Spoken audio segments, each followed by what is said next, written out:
It's the end of the world as we know it, and I feel fine. Let's get out of here. Aye. Looking to support this ministry? Donation links are always in the description box below. Hello everybody, it's Aaron from Got a Minute. I just realized my live stream, the microphone wasn't that awesome on this subject. The Isaiah 17 live stream, the mic wasn't that great. So I'm just going to give you a Coles Note version. I'll keep it short here. Of course, I'm going to leave out a lot of details. I'm just going to throw it at you kind of quick. And what I'll do is I'll tell you what verses you should reference before we continue on here. So you should read 2 Kings chapter 16, all of that. You should read 2 Chronicles 28, pretty much all that would be good. Isaiah chapter 7, 1 through 20, Isaiah 8, 4 through 8, Isaiah 17, 2 Kings 15, and Isaiah 37, verse 36, 2 Chronicles 32, verse 21. So I'm not going to read through all these scriptures right now. I'm just going to give you an overview of Isaiah 17, and you can do your own homework. Let me give you the Coles Note version, okay, the short version of what Isaiah 17 is talking about.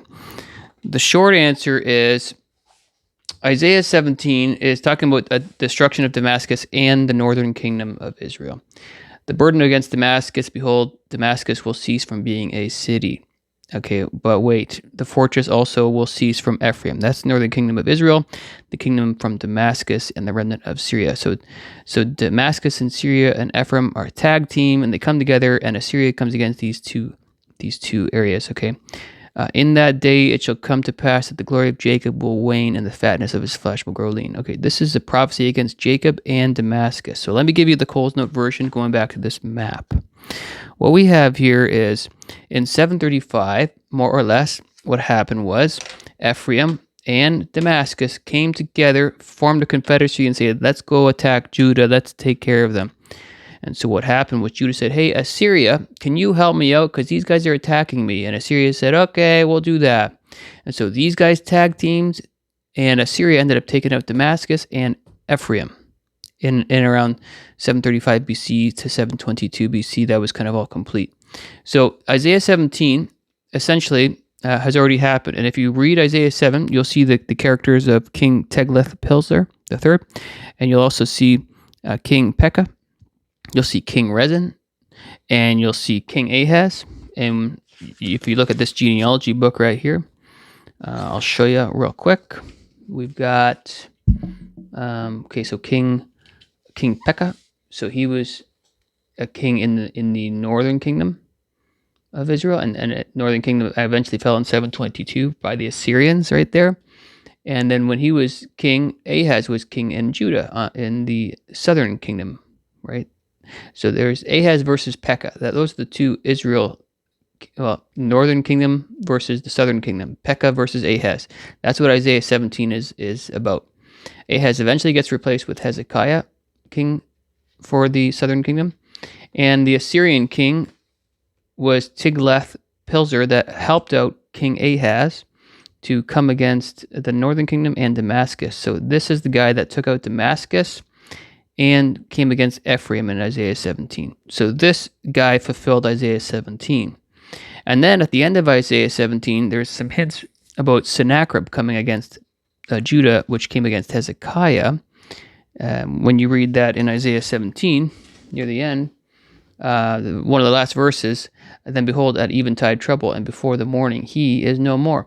And so Sennacherib, in around 701 BC, surrounded Jerusalem. Hezekiah was there. And Sennacherib's like, hey, Hezekiah, the king before you was bad. Ahaz was bad. He gave tribute to Assyria. Why don't you do the same? And Hezekiah said, no, I'm going to do it God's way. And he said, well, I'm going to come against you. And he surrounded them. And God sent an angel. And in Isaiah 37, verse... where is it now?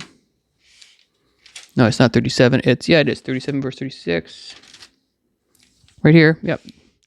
Then the angel of the Lord went out and killed in the camp of the Assyrians 185,000. And when people arose early in the morning, there were the corpses all dead. And so that, I believe, would be the fulfillment of this. And before the morning, he is no more. And so, going back to this chart right here, what we have is Isaiah 17 is we have something that's already been fulfilled in the years between 735 and 701 BC. Again, Ephraim and Damascus came together. Isaiah 17 is talking about the destruction of Ephraim and the destruction of Damascus. And Assyria destroyed them. And then in 701 BC, it was King Sennacherib that came against King Hezekiah. And King Hezekiah said, no, go away. And he did. He didn't conquer them. If you're still not convinced, okay, ready? King Ahaz, King Rezin, King Pekah. Isaiah chapter 7, what does he talk about? He talks about Ahaz, King Ahaz. He talks about Pekah, and he talks about the Syrian forces coming together, the Syria and Ephraim coming together. And you can read that in Isaiah 7. Like I said, Rezin and Syria are coming together. You can read about that in Isaiah 8 and 2 Kings 16. We can read that too. We'll just catch a couple of words in here. Where are we? 2 Kings.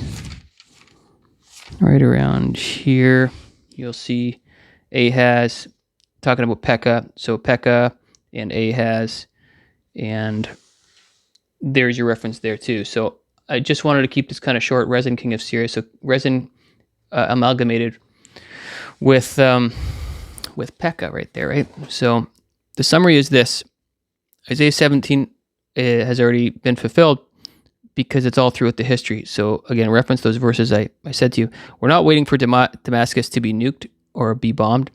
That's not what this prophecy is about. However, this kind of thing, prophecy is pattern, and so what ended up happening before might happen again. So yes, there might be some future more turmoil in Damascus and the northern kingdom of Israel, but we need to know at the very least that Isaiah 17 is not a specific prophecy for only us in 2000, whatever this year that is, 24. It is something that's already been fulfilled in 735. Now, prophecy is pattern, so these kinds of things could happen again. But it's important for us to understand that Isaiah 17 verse 1 is not talking about us waiting for Damascus to be blown up. It's a big history lesson, and I encourage you to study this stuff out. And what I'll also do is I'm going to link another video of a guy that talked about this about 6 years ago. I studied this all out, and then I bumped into his video. I'm like, whoa, perfect. This guy just put all the icing on the cake for me. So he kind of just confirmed everything I studied. I'll drop that at the bottom of the description box.